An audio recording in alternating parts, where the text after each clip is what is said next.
धर्म किसे कहते हैं? आप लोग धर्म करते हो ना? करते हो ना? आप लोग धर्मात्मा हो ना? तो किसे कहते हैं धर्म?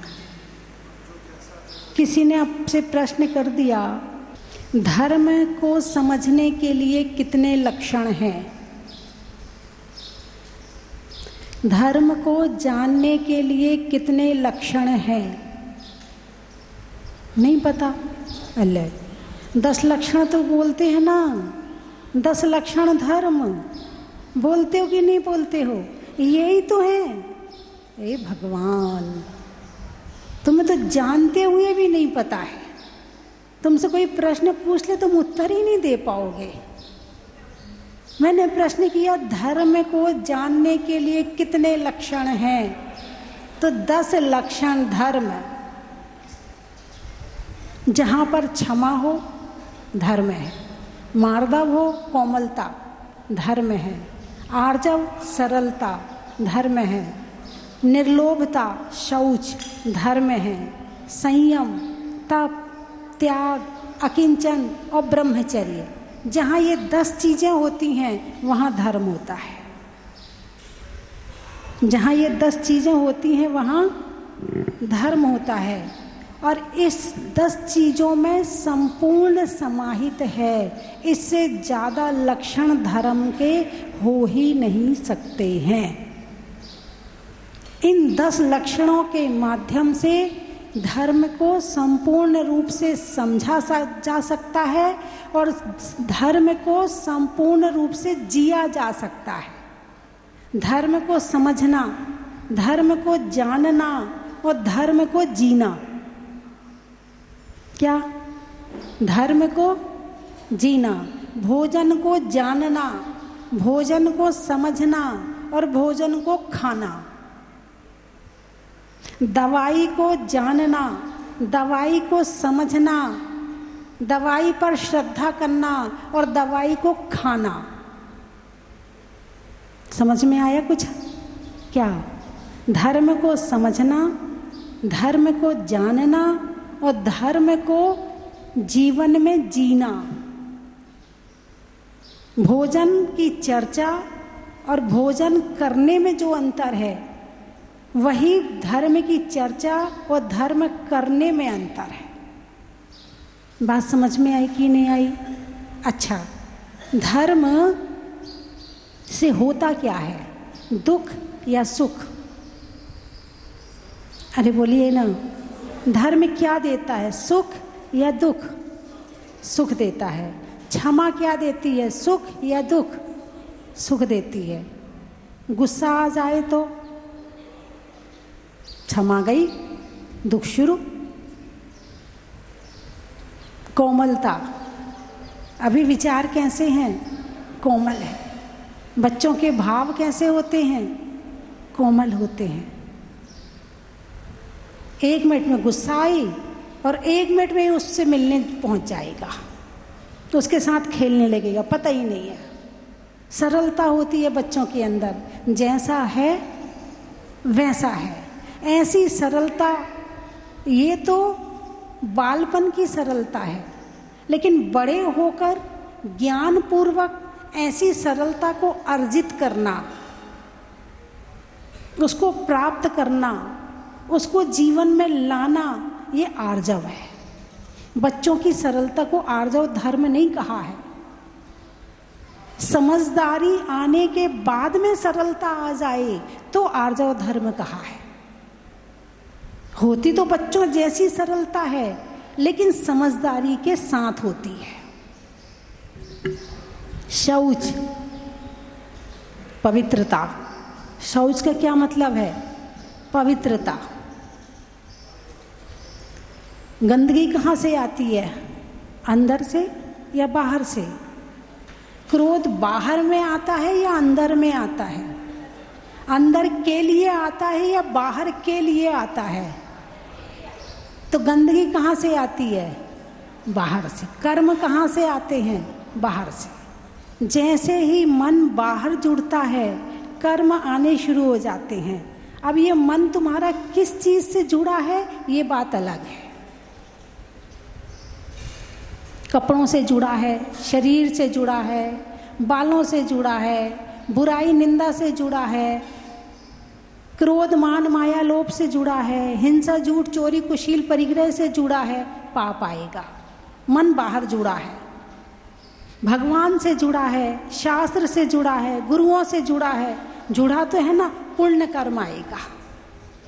एक में पाप कर्म आएगा, एक में पुण्य कर्म आएगा। पाप और पुण्य को समझते तो हो ना। एक गिलास में चीनी मिला पानी रखा है, एक गिलास में जहर मिला पानी रखा है, और एक गिलास में कोई भी पानी नहीं है। शुद्ध पानी कौन सा है? शुद्ध पानी कौन सा है? इतनी देर लगी निर्णय लेने में, इतनी देर लगी कि शुद्ध पानी कौन सा है बताने में, जिसमें कुछ भी नहीं है। बिल्कुल ठीक कहा आपने, आपका उत्तर बिल्कुल सही है, आपके निर्णय में कोई कमी नहीं है। अब बचे 2 गिलास। अब जो शुद्ध पानी है ना, इसमें तो हम जी नहीं सकते। इस पंचम काल में इस स्थिति में तो पहुंच नहीं सकते। अकर्म की अवस्था, कर्म का नहीं आना, अकर्म की अवस्था, इसमें हम नहीं पहुंच सकते, जिसमें ना पुण्य हो ना पाप हो। यहाँ पहुंचना भी कठिन है। ठीक है, अब बचे 2 गिलास का पानी, एक में जहर मिला और एक में चीनी मिला। अब इन 2 में से पसंद करने के लिए कहा जाए, कौन सा पसंद करोगे? अरे वाह, इसमें तो बड़ी जल्दी बोल पड़े, बड़ी पसंद है चीनी आपको तो, हैं? ठीक बात है, जहर किसी को भी पसंद नहीं है, है ना।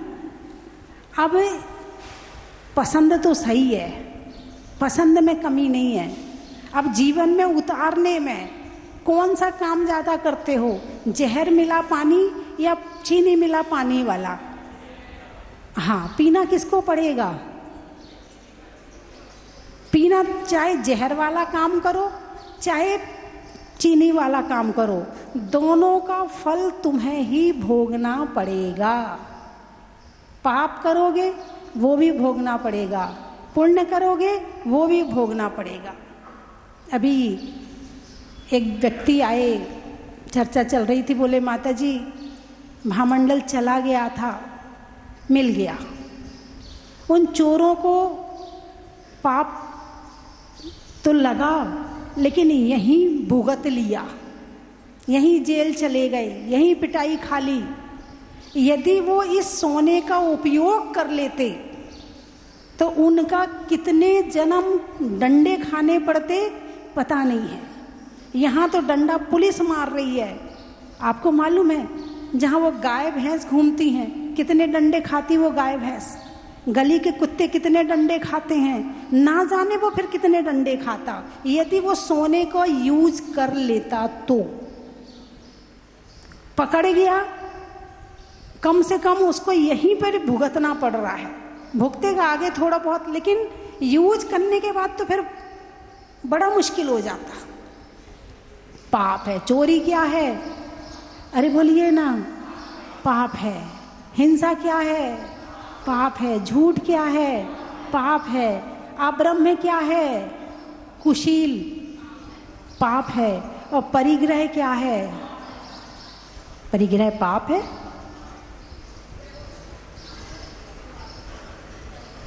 इतनी मेहनत किसके लिए कर रहे हैं सुबह से शाम तक?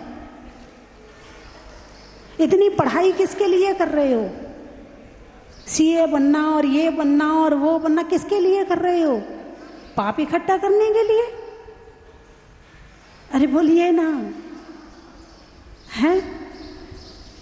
यदि भगवान महावीर ने कहा है तो पत्थर की लकीर है, इसे हम मिटा नहीं सकते हैं। यदि कहा है तो है, क्योंकि हिंसा किसके लिए करते? परिग्रह की इकट्ठा करने के लिए। झूठ किसके लिए बोलते? परिग्रह इकट्ठा करने में। चोरी किस लिए करते? परिग्रह इकट्ठा करने में। अब्रह्म में फिर कब होता है? जब परिग्रह इकट्ठा हो जाता है। जिसके पास पैसा ना हो उससे कोई लड़की शादी भी नहीं करती। और जिसके पास पैसा हो, 4 लड़कियां घूमती हैं उसके आसपास, हाँ या ना? एक नहीं 4 रिश्ते आते हैं, एक इधर से आ रहा, एक इधर से आ रहा, एक इधर से आ रहा। बेचारा सोच ही नहीं पा रहा कौन सी लड़की पसंद करूं। किसके कारण? परिग्रह के कारण, है ना। बहु धन बुरा हूं भला कहिए, लीन पर उपकार सो। पूजा करते हो ना, 10 लक्षण धर्म की पूजा करते ना। बहु धन बुरा हूं, धन बहुत बुरा है, बहुत बुरा है, लेकिन यदि ये अच्छे काम में लग जाए तो भला कहिए। बहु धन बुरा हो भला कहिए, लीन पर उपकार सो। यदि अच्छे काम में लग रहा है तो ये अच्छा है, और बुरे काम में लग रहा है तो ये बुरा है। धन ना अच्छा है ना बुरा है, उसके प्रति हमारी भावना कैसी है, वो चीज देखने की है। तो शौच, निर्लोभता, और जब शौच धर्म आता है तो आत्मा में पवित्रता आती है, सत्य प्रकट होता है, संयम का पालन होता है, तप होता है, त्याग होता है, अकिंचनता आती है, और ब्रह्म यानी आत्मा, ब्रह्मचर्य यानी आत्मा में रमण की स्थिति आ जाती है। ये है धर्म। कौन से धर्म? 10 लक्षण धर्म। जब ये 10 लक्षण धर्म जीवन में आएंगे तो समझना धर्म कर रहे हैं, और यदि ये 10 लक्षण धर्म जीवन में नहीं है तो समझना भी धर्म की शुरुआत नहीं हुई है। पहले धर्म का क्या नाम है? कौन? उत्तम क्षमा। क्या है? उत्तम क्षमा, छोटी मोटी क्षमा नहीं, उत्तम, गुड बेटर बेस्ट, उत्तम वाली क्षमा। और क्षमा को उल्टा करो तो क्या होगा? क्रोध। क्षमा को उल्टा करो तो क्या हुआ? क्रोध। और क्रोध को उल्टा करो तो क्या हुआ? क्षमा। तो किसको समझना है, क्रोध को या क्षमा को? क्रोध को समझ लो पहले। बिन जाने ते दोष गुणन को कैसे तजिए गहिए। दोषों को भी जानना जरूरी है। जब तक दोषों को जानेंगे नहीं तो छोड़ेंगे कैसे? दोषों को जानने के बाद बुरा मानना, गलत समझना, तभी तो छोड़ोगे, नहीं तो छोड़ोगे कैसे? तो तुम लोगों को क्रोध आता है क्या? किस किस को क्रोध आता है? हाथ उठाइए। अच्छा, बढ़िया वाला क्रोध किस किस को आता? बढ़िया वाला, बेस्ट क्वालिटी का क्रोध, जिसमें सामने वाले को मरने मारने तक की नौबत आ जाए, ऐसा क्रोध किसको आता है? अच्छा, थप्पड़ तो मार ही देते होगे, नहीं मारते हो? अच्छा, कंट्रोल कर लेते हो? अच्छा चलो फिर तो ठीक है। हाँ, क्योंकि इसमें वो बेस्ट की ज़रूरत नहीं है, इसमें तो कम में ही काम जितना निकल जाए उतना अच्छा है ना। अच्छा, क्रोध हर समय नहीं होता है, और हम हर व्यक्ति पे क्रोध कर भी नहीं सकते हैं। हर व्यक्ति पे क्रोध करेंगे तो मामला गड़बड़ हो जाएगा। कहीं कहीं क्रोध को दबाना भी पड़ता है।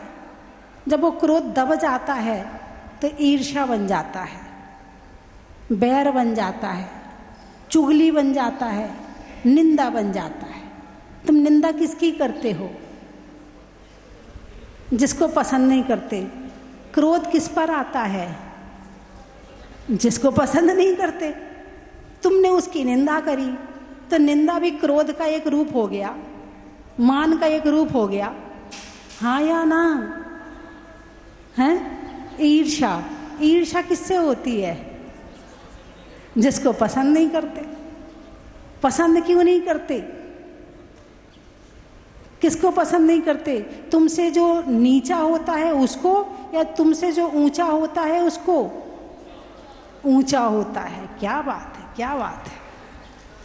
अरे ऊंचे को तो साथ बैठना चाहिए, उसके गुण कुछ आएंगे हमारे अंदर, वो ऊंचा क्यों बना है, इस बात का पता चलेगा तो तुम भी ऊंचे बनने का प्रयास कर पाओगे। ईर्ष्या करोगे तो उससे दूर रहोगे, ईर्ष्या करोगे तो उसके पास नहीं बैठोगे, ईर्ष्या करोगे तो तुम पहले से छोटे थे और छोटे हो जाओगे। मित्रता यदि अच्छे लोगों के साथ होती है तो तुम और अच्छे बन जाओगे, और मित्रता यदि बुरे लोगों के साथ होती है तो तुम भी बुरे बन जाओगे। अब तुम अच्छे लोगों से ईर्ष्या करोगे तो तुम्हारी मित्रता नहीं होगी, तुम ईर्ष्या में लगे रहोगे। और ईर्ष्या करने वाला क्या है, सामने वाले को पता भी नहीं है कि तुम उससे जल रहे हो, और तुम जले जा रहे जले जा रहे जले जा रहे, फूके जा रहे, और उसे पता भी नहीं है। कष्ट किसको हो रहा है, किसको हो रहा है, तुम्हें हो रहा है। और ईर्ष्या करने से पुण्य का बंध होता है कि पाप का बंध होता है? क्या बात है, बड़े समझदार हो, फिर तो करते नहीं होगे आप। किसी का बच्चा स्कूल में आ जाए, आगे हो जाए, टॉप कर ले, फिर देखो जो दूसरे बच्चों की मम्मियां हैं, बच्चे को कुछ हो और ना हो, उनकी मम्मी पैसे भर दिए होंगे, नंबर बढ़वा लिए होंगे, कुछ तो किया होगा। जानती वो तो गधा है, गधा, मेरा बच्चा तो उससे बहुत होशियार है। ऐसी बात कब बोलते हो? अरे बोलिए ना, ईर्ष्या में। घर में 2 लड़कियां हैं, एक की शादी बड़े घर में हो जाए और एक की शादी कमजोर घर में हो जाए, क्या होगा? ईर्ष्या होगी, माँ से लड़ाई झगड़े होंगे, मुझे अच्छा घर के देख के नहीं दिया, उसको ऐसा दे दिया, मेरे लिए ऐसा नहीं किया, उसके लिए ऐसा कर दिया। हाँ या ना? होता नहीं होता? अपने कर्म पे विश्वास नहीं है, अपने धर्म पे विश्वास नहीं है। जो कुछ मिला है मेरे कर्मों का फल है, और जो कुछ मिलेगा वो मेरे कर्मों का फल है। मैं क्यों किसी से ईर्ष्या करूं, मैं क्यों किसी से अपनी बराबरी करूं? हाँ, यदि कोई मुझसे अच्छा है तो उससे मित्रता करो। मित्रता करोगे तो वो बड़ा क्यों बना है उसको देखो ध्यान से, उसको पढ़ो। किताब पढ़ने से जीवन अच्छा बने ना बने, लेकिन लोगों को पढ़ने से जीवन बहुत अच्छा बनता है। इसीलिए जीवन में मात्र बोलना मत सीखो, चुप रहना भी सीखो।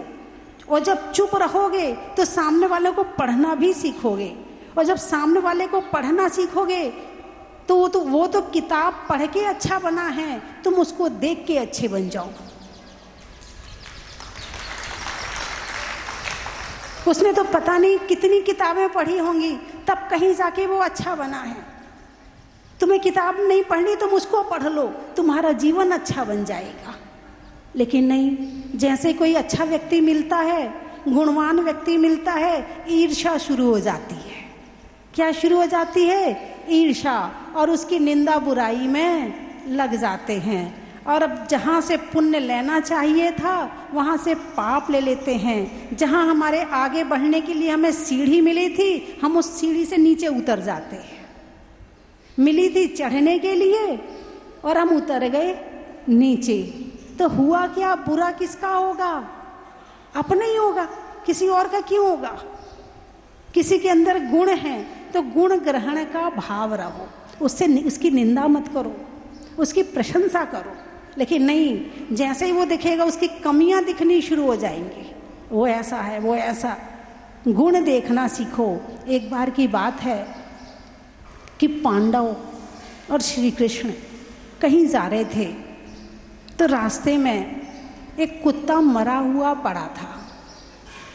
तो पांडव बोले, ओहो कितनी बदबू आ रही है, मुंह सिकोड़ लिया, नाक बंद कर ली, कितनी बदबू आ रही है। श्री कृष्ण ने उस कुत्ते की तरफ देखा तो क्या कहते, अरे इस कुत्ते के दांत तो मोती जैसे चमक रहे हैं। क्या कहा? उस सड़े कुत्ते में श्री कृष्ण को क्या दिखा? मोती जैसे दांत। और पांडवों को क्या दिखा? बदबू। ऐसे इस दुनिया में फूल भी हैं और कांटे भी हैं, तुम क्या इकट्ठा करना चाहते हो? फूल, चाहते तो तुम फूल हो और इकट्ठे कांटे कर रहे हो। जिन जिन के जीवन में दुख हैं, दुख का मतलब तुमने कांट के कांटे इकट्ठे किए हैं। यदि तुमने फूल इकट्ठे किए होते तो तुम्हारे पास में दुख नहीं होते। निश्चित ही तुमने कांटे इकट्ठे किए हैं, इसी कारण से जीवन में दुख आया है। और फूल होते तो खुशबू होती, सुख होता, जीवन में शांति होती, तुम भी शांत रहते, औरों को भी शांत रखते। तो घर में स्वर्ग बनाने के लिए सबसे पहले किसकी जरूरत है? अरे बोलिए ना, पहले धर्म की। कौन से धर्म की? पहले धर्म की। कौन सा धर्म? क्षमा। माँ अपने बेटे को क्षमा करती कि नहीं करती? माँ जब बच्चे को खिलाती है या बच्चा खेल रहा हो तो बच्चा कभी बाल खींचता है, कभी लौंच देता है, खून आ जाता है ना, कभी नाक में उंगली डालता है, कभी लात मारता है। माँ गुस्सा करती है क्या? अरे बोलिए ना, नहीं करती। क्यों? क्षमा करती है। क्या करती है? क्षमा करती है। किसको क्षमा करती है? अपने बेटे को क्षमा करती। अब यही काम दूसरे का बच्चा आके करे तो उतना ही बड़ा बच्चा दूसरे का, गर्मी चल रही ना, सारी नंद अपनी भाभीयों के यहाँ अपने पिहर गई होंगी। अब वहाँ नंद का बच्चा भी है और उसका स्वयं का बच्चा भी है। अब दोनों बच्चे बराबर के हैं और दोनों ही समान काम कर रहे हैं। गुस्सा किस पर ज़्यादा आएगा? पहले बात तो जानबूझ के क्रोध करोगे और क्रोध करने के बाद फिर क्या करोगे? I am sorry, sorry. अब सामने वाले को इतनी चोट लगी है, इतने घाव हो गए हैं, जो तुमने पत्थर फेंके हैं, जो तुमने अग्नि फेंकी वो जल गया है अंदर से, फफोले पड़ गए हैं। अब तुम्हारी अकेली सॉरी से कुछ नहीं होगा, अब गिफ्ट भी देनी पड़ेगी, अब थोड़ा मनाना भी पड़ेगा। नहीं तो कह तो दिया सॉरी, और क्या करें? मान ही नहीं रहा वो, कह तो दिया सॉरी। ऐसी सॉरी, सॉरी भी होती है तो ऐसी सॉरी होती है, धमकाने वाली सॉरी। ऐसी सॉरी होती है कि अपने आप को फिर भी बड़ा रख रहे हैं, जैसे क्रोध करके सॉरी कर रहे हैं। मतलब सॉरी भी क्रोध में, सॉरी में भी सॉरी के भाव नहीं है, चेहरे पे वो भाव नहीं है कि वास्तव में अपनी गलती मान रहे हैं। नहीं, वो भाव नहीं है। कह दो दिया सॉरी, और कितने बार कहें? उठ जा, चल अब। अरे बोलिए ना, एक दूसरे के प्रति करुणा के भाव, एक दूसरे के प्रति दया के भाव, यहाँ तक कि जो दाता के 7 गुण हैं, जो साधुओं को आहार देते हैं श्रावक, उन श्रावकों के 7 गुण में एक दया गुण भी कहा है कि साधु पे यदि बाई चांस गुस्सा भी आए तो दया, दया करके और फिर आहार को ऐसे करवाओ, श्रद्धा, भक्ति, तुष्टि, दया, क्षमा। गुस्सा भी कर रहा है साधु, क्षमा कर दो उसको। साधु के अंदर तो क्षमा होनी चाहिए, ये तो पहला धर्म है। फिर भी यदि साधु गुस्सा करता है तो भी क्षमा गुण बताया है। क्या बताया है? श्रावक के लिए हम नहीं लगा रहे चौका, महाराज जी गुस्सा करते हैं, हम नहीं लगाएंगे चौका। नहीं, क्षमा। क्या? क्षमा, दया। देखो महाराज जी का स्वास्थ्य ठीक नहीं है, चौका जरूर लगाना। इतनी गर्मी हो रही है, ऐसी गर्मी में तुम आहार नहीं दोगे तो कैसे काम चलेगा? नहीं, जरूरी है साधु का चौका जरूर। दया, क्षमा, दया, ये 2 गुण श्रावक के लिए भी बताए हैं। तुम्हें आपस में एक दूसरे के लिए तो करना ही चाहिए, लेकिन साधु के लिए भी करना, ये भी शास्त्रों में लिखा हुआ है। अरे बोलिए ना, आप लोग तो बिल्कुल स्टेचू हो गए, सुनने में एकाग्र हो गए। खो गए या सो गए? खो गए, है ना? तो क्रोध नहीं करना, पहला धर्म। पहला धर्म क्या है? क्रोध नहीं करना। जब क्रोध नहीं करोगे तो घर में क्या होगी? शांति। एक व्यक्ति थे, बहुत दिन पहले की बात है, करीब 20-30 साल पहले की बात है। वो बोले, माता जी जब मैं घर जाता हूँ तो घर के बाहर खड़े होकर 9 बार नमोकार मंत्र पढ़ता हूँ, फिर मैं ये कहता हूँ, हे भगवान अब मैं नरक में प्रवेश कर रहा हूँ। मैंने पूछा ऐसा क्यों? बोले, जैसे ही मैं घर में घुसता हूँ मेरी पत्नी शुरू हो जाती है, तुम ये नहीं करते, तुम वो नहीं करते, तुमने बच्चों के लिए नहीं किया, तुमने ये नहीं किया, तुमने वो। इतना गुस्सा करती है, इतना गुस्सा करती है कि घर को उसने नरक बना दिया है। तो मैं बाहर खड़े होकर 9 बार नमोकार मंत्र पढ़ता हूँ, भगवान वो नरक तो मैंने कभी पता नहीं देखूंगा कि नहीं देखूंगा, लेकिन ये नरक में अब मैं प्रवेश करने जा रहा हूँ। एक पति पत्नी के ज्यादा गुस्सा करने से घर को नरक का अनुभव करता है। ये पत्नियां सुन लें। और पति ज्यादा गुस्सा करे तो पत्नी इंतजार करती, सुबह कब हो, ये जल्दी दुकान जाएं, घर खाली हो, शांति हो मेरे घर में। बोले हाँ या ना? पति ज्यादा गुस्सा करे तो पत्नी जाने का इंतजार करती है, और पत्नी गुस्सा करे तो पति नरक कहता है घर को, है ना? समय हो गया है,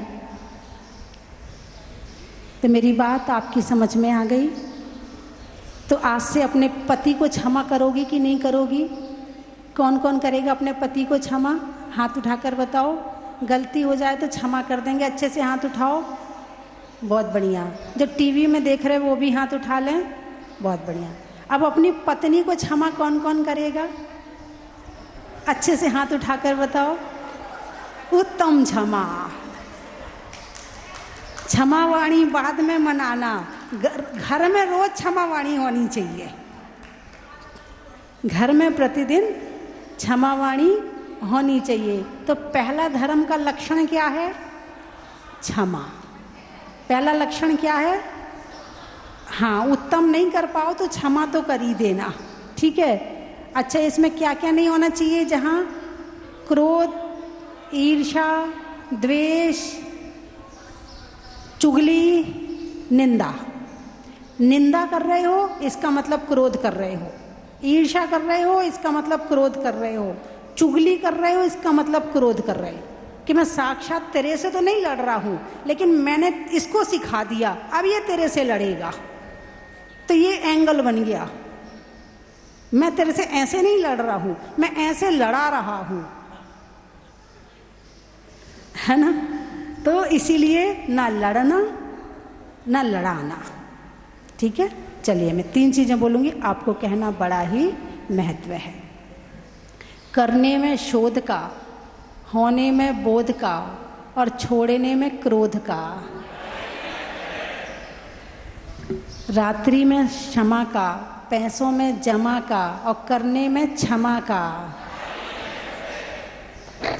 हिंदी में मात्रा का, स्कूल में छात्रा का, आज आपकी जहाजपुर की यात्रा का। इनाम में पाने का, बीज में बोने का, और आप सबके दोबारा जल्दी आने का बड़ा ही महत्व है। शैली में नागर का, पानी में गागर का, और आने वालों में सागर का।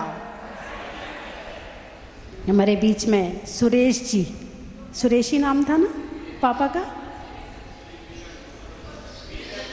वीरेंद्र जी, जो कि इस क्षेत्र के तन मन और धन से संपूर्ण परिवार सहित बहुत बड़े भक्त थे। आज वो हमारे बीच में नहीं हैं, लेकिन उनके बच्चों की भावना है, माता जी आप ऐसे ही इस क्षेत्र का और आपका आशीर्वाद हम पर रहे, और हम इस क्षेत्र पर हमेशा आते जाते रहें, और प्रभु की कृपा होती रहे। तो एक बार हमारे वीरेंद्र जी के लिए जोरदार तालियां बजाइए, जो स्वयं तो चले गए लेकिन अपने पीछे ऐसे बच्चों को छोड़कर गए हैं जो स्वयं धर्म करते थे, धर्म बच्चों के अंदर देके गए हैं। नीमच, अच्छा, बोलने में सच का, नहीं करने में कचकच का, और आने वालों में नीमच का। और कहाँ से आए? कोहड़ा, कोहड़ा। गर्मी में घड़ा का, भोजन में बड़ा का और आने वालों में कोहड़ा का।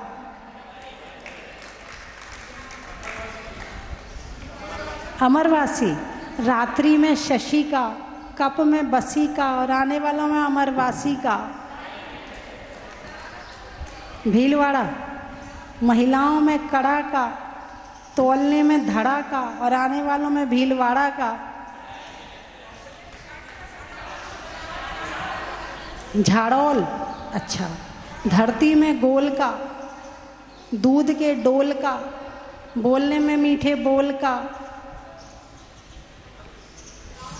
और बुढ़ापे में घोल का, वस्तुओं के मोल का, सब्जी के झोल का और आने वालों में झाड़ौल का।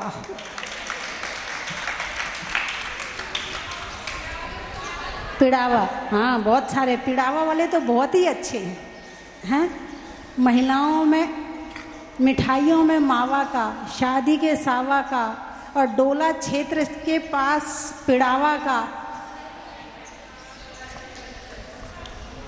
महुआ, मगवास, अच्छा, बहू में सास का, लेने में सांस का और आने वालों में मंगवास का। रहने में धरा का, जीवन में जरा का और आने वालों में शाहपुरा का। गाने में सुर का, नृत्य में नूपुर का, आने वालों में उदयपुर का। ट्रेन में टीटी का घर में बेटी का और आने वालों में गंगापुर सिटी का। नदी में नाव का, होने में अच्छे स्वभाव का और आने वालों में कोपर गांव का।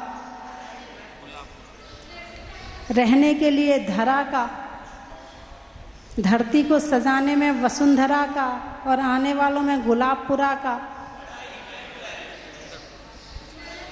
रिश्तों में ससुर का, देवों में असुर का और आने वालों में डूंगरपुर का। जंगल में शेर का, फलों में बेर का, आने वालों में सुसनेर का।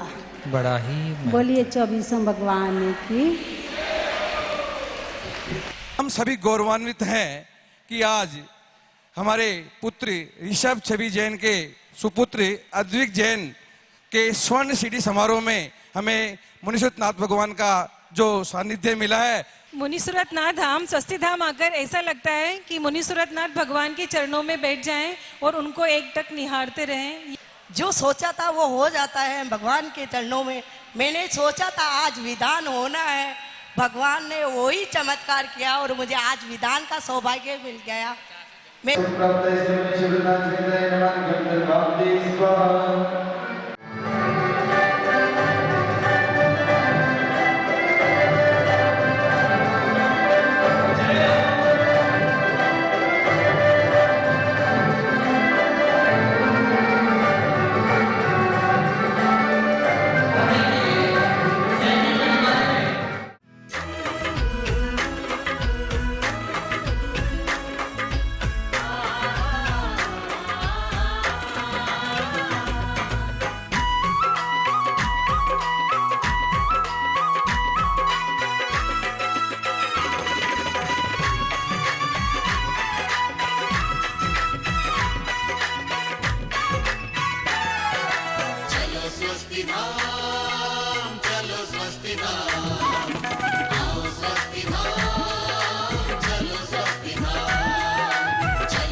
कंचन की थाल को सजाओ रे आज, रत्नों की थाल को भर लाओ रे आज।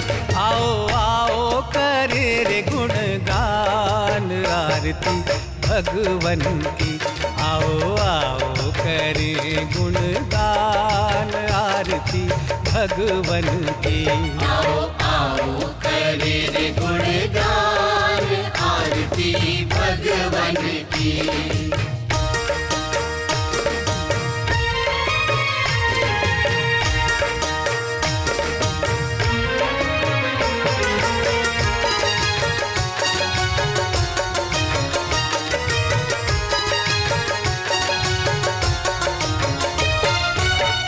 पिता सुमित्र के राज दुलारे, माँ पद्मा जी के नैनों के तारे। पिता सुमित्र के राज दुलारे, माँ पद्मा जी के नैनों के तारे। राजगृही में जन्म लियो आप, राजगृही में जन्म लियो आप। आओ आओ मनाए खुशी आज आरती भगवन की। आओ आओ करें गुणगान आरती भगवन की। आओ आओ करें गुण